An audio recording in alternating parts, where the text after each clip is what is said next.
Apa hukum mengkomersilkan syariat, misalnya biaya hitanan sekian? Enggak masalah. Ketika hitan itu kan butuh tenaga,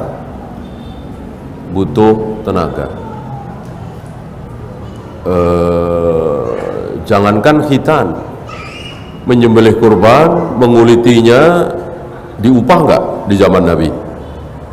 Diupah enggak? Diupah. Ada upahnya. Ada riwayat Ali bin Abi Thalib, ya kan? Yang menyembelih, yang menguliti, yang nyacak-nyacak, kami berikan upah dari uang kami.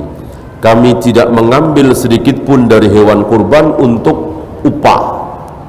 Kulitnya, kepalanya, hatinya dijadikan upah, tidak boleh, harus uang.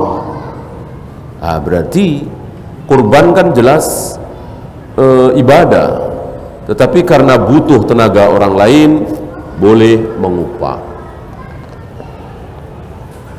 Gali kuburan misalnya, ya kan butuh tenaga. Bagaimana dengan akad nikah? Akad nikah butuh tenaga apa? Emang ada tenaga akad nikah?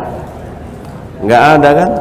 Cuman mengatakan aku nikahkan engkau, gitu. Masa pakai tenaga? Ya. Oh, suratnya barangkali. Ya, suratnya tentu kan ada surat. Surat ini butuh biaya, ya kan? Tentu itu urusan pemerintah. Dikenakan biaya berapa, ya. Kematian tadi, ya, menggali kuburan.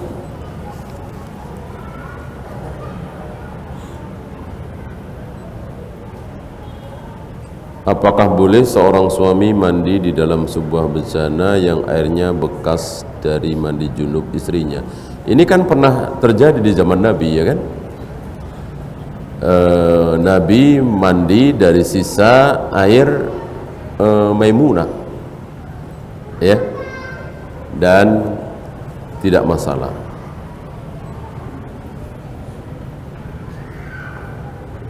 Bagaimana tata cara salat qobliyah zuhur yang 4 rakaat? Boleh 2 rakaat, boleh 4 rakaat langsung. Apakah ada sesuatu yang dapat membuat air menjadi najis? Ada. Ketika berubah warnanya, berubah baunya. Warnanya menjadi warna apa? Warnanya menjadi warna apa? Warna najis. Warna kencing, warna kotoran, ya itu najis. Bukan coklat, agak kehitam-hitaman, bukan. Jadi air itu warnanya warna najis. Kencing atau bau apa? Bau najis. Bukan bau belerang, bukan bau sampah, bukan bau got, bau najis. Bau najis itu apa? Ya bau kencing, bau kotoran manusia, maka menjadi najis.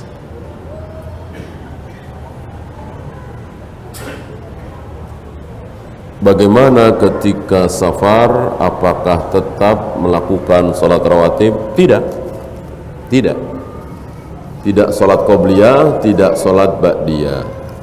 Nabi dan para sahabat ketika safar tidak sholat qobliyah, tidak sholat ba'diyah, kecuali qobliyah subuh. Bagaimana di Masjidil Haram? Bagaimana safarnya ke Masjid Nabawi? Kan sholat di situ 1000 kali lebih besar dari sholat di masjid lain, 100.000 kali lebih besar daripada sholat di masjid lain. Masa enggak sholat? Dulu Nabi safar enggak sholat qobliyah ba'diyah. Di antaranya Nabi safar kemana? Nabi safar kemana? Ke Masjidil Haram. Nabi ke Masjidil Haram safar apa tidak? Safar karena beliau rumahnya kan di Madinah. Ketika beliau ke Mekah, ke Masjidil Haram, beliau safar. Nah, beliau tidak sholat qobliyah ba'diyah di situ, di Masjidil Haram. Kan masih ada sholat lain, ada sholat sunat wudhu, ada tahiyatul masjid, ada sholat istikharah, ya, dan lain-lain.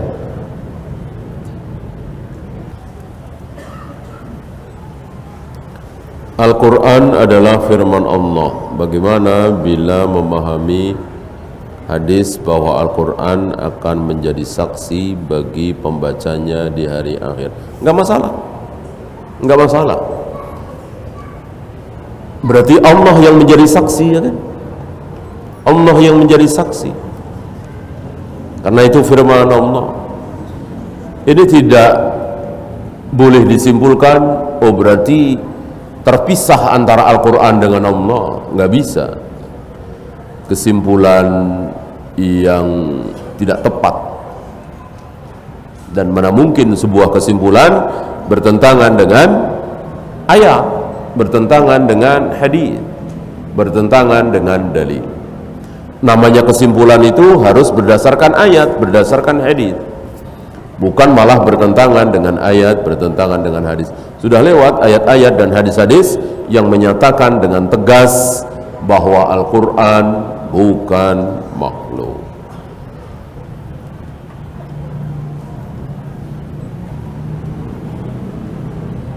Saya menetap di luar kota secara rutin 2 bulan di luar kota, 2 minggu pulang ke rumah.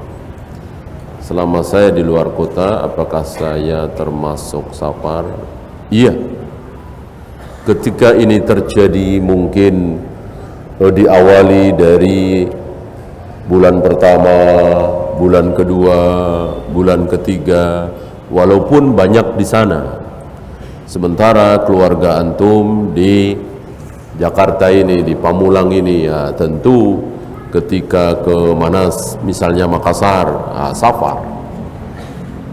Walaupun di sana sebulan, di sini cuma 5 hari, gitu ya.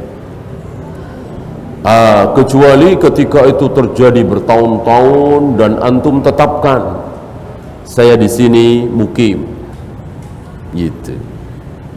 Di Makassar pulang, di Pamulang pulang juga. Di sini di Pamulang ada keluarga, di Makassar juga ada keluarga, ya. Di sini pos 1, di sono pos 2. Dua-duanya berarti mukim, dua-duanya tidak safar. Mengambil dalil dari Utsman. Bagaimana hukum meminta kematian? Tidak boleh, haram.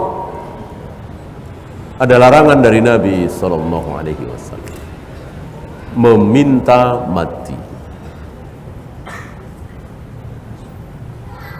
Kalau terpaksa, kalau sudah tidak kuat lagi, maka ucapkan Allahumma ahyini makanatil hayatu khairan li.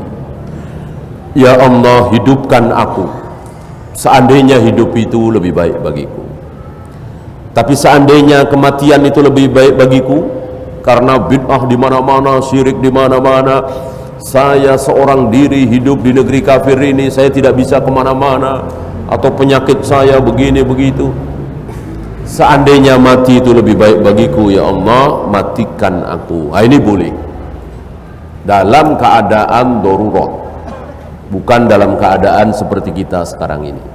Dalam keadaan kita seperti ini tidak boleh.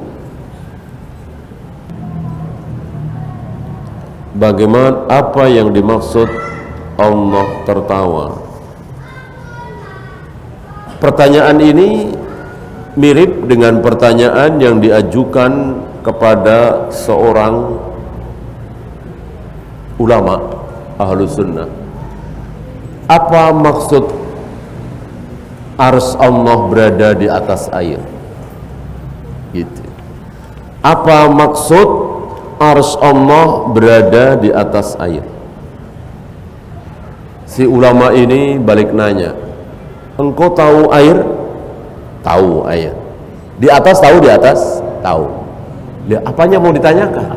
Nah gitu kan. Apanya mau ditanyakan? Di atas tahu, air tahu. Apa yang mau ditanya udah jelas. Arsy Allah di atas air. Udah jelas kan? Apanya yang mau ditanyakan? Kalau mau ditanyakan airnya seberapa, airnya warnanya apa, ya tentu nggak ada yang tahu. Allah tidak menjelaskan. Nah seperti ini Allah tertawa. Apa yang dimaksud? Maksud nggak tahu tertawa? Ya, dohika yadhaqullahu ila rajulain yataqatalu ahaduhumal akhar. Allah tertawa melihat dua orang yang saling berbunuh-bunuhan dan dua-duanya akhirnya masuk surga. Bagaimana tertawa? Ya semua kita tahu tertawa. Barangkali pertanyaannya seperti apa tertawanya Allah? Tentu nggak ada yang tahu. Karena tertawanya saya dengan tertawanya si A dengan tertawanya si B kan tidak sama. Bagaimana tertawanya Allah lebih tidak sama lagi. Tapi tertawa tentu kita semua tahu. Apa itu tertawa? Dan jangan ditanyakan ada suaranya, terbahak-bahak, ya apa senyum saja. Ya nggak usah begitulah ya. Udah tertawa saja imani. Setengah jam lewat waktu azan belum qomat, malah ada kajian syubhat. Apakah boleh saya dan beberapa teman mendirikan sholat berjamaah? Mungkin tidak di situ barangkali ya, takut menjadi fitnah. Karena seandainya itu imam masjid kan berhak. Misalnya imam masjid ini menyatakan qomatnya nanti jam 9. Tentu kita harus taat. Karena imam itu mempunyai hak untuk mengundurkan sholat. Kapan qomat itu imam yang berhak. Nah oleh karena itu ya pergi saja, cari masjid lain, sholat di mana. Kalau sholat di situ melanggar hak, mungkin jadi fitnah ya kan. Seandainya saya imam di masjid ini dari maghrib terus azan, mungkin azan ya, saya katakan terus, saya berhak. Karena saya bukan imam tentu saya tidak berhak gitu ya. Barangkali mungkin antum nggak tahu yang sedang kajian itu imam atau atas perintah imam, maka itu boleh gitu. Tentang subhatnya tentu tidak boleh diikuti. Wallahu a'lam. Ya, itu saja. Subhanakallahumma bihamdika asyhadu an la ilaha illa anta astaghfiruka wa atubu ilaik. Assalamualaikum warahmatullahi wabarakatuh.